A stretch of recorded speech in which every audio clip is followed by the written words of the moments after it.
Welcome back to YouTube channel economics आसान है। Guys आज हम एक इंपॉर्टेंट क्वेश्चन को डिस्कस करने वाले हैं जिसके एग्जाम में आने के बहुत ज्यादा चांसेस हैं। सो गाइस आज का जो हमारा क्वेश्चन है वो है derivation of saving curve from consumption curve. किस तरीके से हम डिराइव करेंगे सेविंग कर्व को कंजम्पशन कर्व से। एग्जाम में आ सकता है कंजम्पशन कर्व से सेविंग कर्व डिराइव करना या फिर सेविंग कर्व से कंजम्पशन कर्व डिराइव करना। बहुत ही अच्छे से हम इसको सीखेंगे और किस तरीके से स्टेप्स में हमें इसको राइट डाउन करना है ताकि हम फुल मार्क्स गेन कर सकें। सो गाइस स्टार्ट करते हैं आज की क्लास। देखते हैं derivation of saving curve from consumption curve. अब जिस कर्व से डिराइव करना होता है सबसे पहले उस कर्व को बनाते हैं। तो यहाँ पे हमें कंजम्पशन कर्व से सेविंग कर्व डिराइव करना है। सबसे पहले हम कंजम्पशन कर्व बनाएंगे। तो कंजम्पशन कर्व किस तरीके से बनाएंगे, एक्स एक्सिस पे ले लूं इनकम इन रुपी करोड़ में, वाई एक्सिस पे ले लूं कंजम्पशन इन रुपी करोड़ में। इनकम की बात करें तो वो हमारा 45 डिग्री पर स्ट्रेट लाइन बनता है इनकम कर्व बनाने के। देन कंजम्पशन कर्व हमारा सी बार से स्टार्ट होता है। क्यों? क्योंकि जीरो लेवल ऑफ इनकम पर भी हम कुछ ना कुछ कंजम्पशन करते हैं जिसको ऑटोनोमस कंजम्पशन बोलते हैं। तो हम इसको स्टार्ट करेंगे सी से, ना कि ऑरिजिन से। ठीक है, इसको रिप्रेजेंट कर देंगे सी बार से ऑटोनोमस कंजम्पशन के जीरो लेवल ऑफ इनकम पर भी हम कुछ ना कुछ कंज्यूम कर रहे हैं। तो कंजम्पशन कर्व हमारा सी से स्टार्ट होके upward sloping straight line curve बनेगा। जहां पर हमारा इनकम इक्वल हो जाएगा कंजम्पशन के, उसको बोलते हैं हम ब्रेक इवन पॉइंट, जिसको मैंने ई से रिप्रेजेंट करा है। ठीक है, यहाँ पे एपीसी जो है वो हमारा इक्वल टू 1 होता है। जब हमने ये कंजम्पशन कर्व बना लिया उसके बाद हम सेविंग कर्व इससे डिराइव करेंगे। कैसे डिराइव करेंगे सीखो। जब हमारा कंजम्पशन कर्व सी बार से रिप्रेजेंट हो रहा है at zero level of income, तो वो कंजम्पशन अब कहां से मीट कर रहे होंगे, क्योंकि इनकम तो है नहीं, तो डिस सेविंग कर रहे होंगे। तो जब हमारा consumption curve positively Y axis पे सी पे इंटरसेप्ट कर रहा है तो उतने ही अमाउंट से सेविंग कर्व हमारा नेगेटिवली इंटरसेप्ट करेगा वाई एक्सिस पे।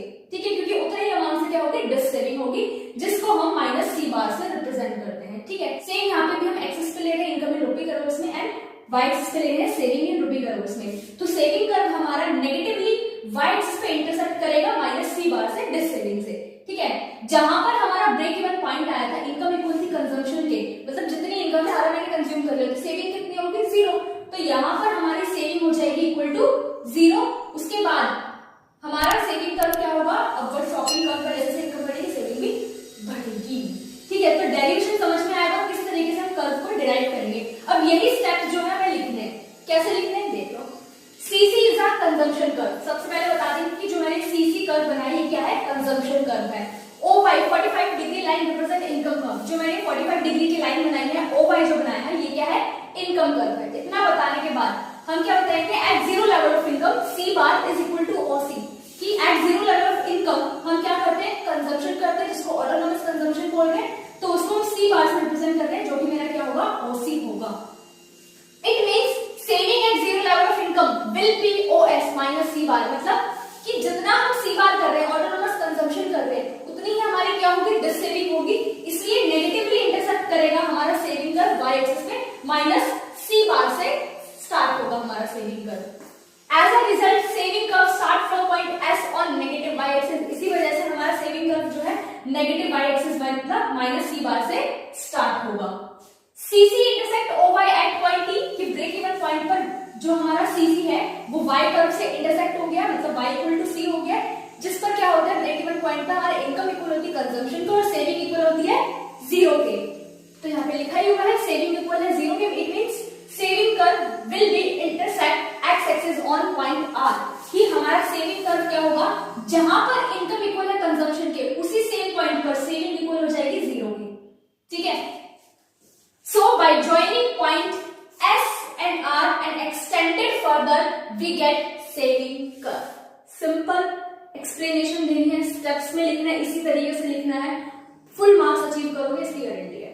ठीक है, अब एग्जाम में देखो, यहाँ पे तो हमने क्या करा है, कंजम्पशन कर्व से सेविंग कर्व डिराइव करा है। एग्जाम में आ सकता है कंजम्पशन कर्व को डिराइव करना है सेविंग कर्व से, तो क्या करना है वो मैं बता देती हूँ। सेविंग कर्व को सबसे पहले ऊपर बनाओगे, कंजम्पशन कर्व को उसके नीचे बनाओगे, फिर यहाँ पर तुम्हें एक्सप्लेनेशन चेंज करनी है। कैसे चेंज करनी है, अब यहाँ पे लिखोगे कि S is the saving curve. ठीक है, जब हमारा एस जो है नेगेटिवली इंटरसेप्ट कर रहा है वाई एक्सिस पे सेम अमाउंट से, कंजम्पशन कर्व क्या करेगा, पॉजिटिवली इंटरसेप्ट करेगा सी बार से। ठीक है, जब हमारी सेविंग इक्वल है 0 के तो हमारा कंजम्पशन कर्व इंटरसेक्ट करेगा इनकम से, जहां पर इनकम इक्वल हो जाएगी कंजम्पशन के। तो जैसे कि हम क्या करेंगे, सी और ई को फर्दर एक्सटेंड करेंगे तो हमारा क्या आ जाएगा, कंजम्पशन कर्व मिल जाएगा। तो बिल्कुल इसका अपोजिट राइट डाउन करना है, ठीक है। तो इस तरीके से हम क्या करेंगे, डेरिवेशन करके दिखाएंगे सेविंग कर्व की कंजम्पशन कर्व से या फिर कंजम्पशन कर्व की सेविंग कर्व से। जिस कर्व से डेरिवेशन करनी है उसको पहले ऊपर बनाना और नीचे जो डिराइव कर रहे हो उसको बनाना, और फिर पॉइंट्स में आंसर लिखना। पॉइंट्स में आंसर लिखोगे तो ज्यादा मार्क्स मिलने के चांसेस होंगे, ठीक है। पैराग्राफ लिखोगे तो एग्जामिनर जो है इतने मार्क्स नहीं देगा, ठीक है। तो इस तरीके से पॉइंट में लिख के आना, फुल मार्क्स मिलेंगे। सो गाइस आज के लिए इतना ही, मिलते हैं नेक्स्ट क्लास में। Thank you.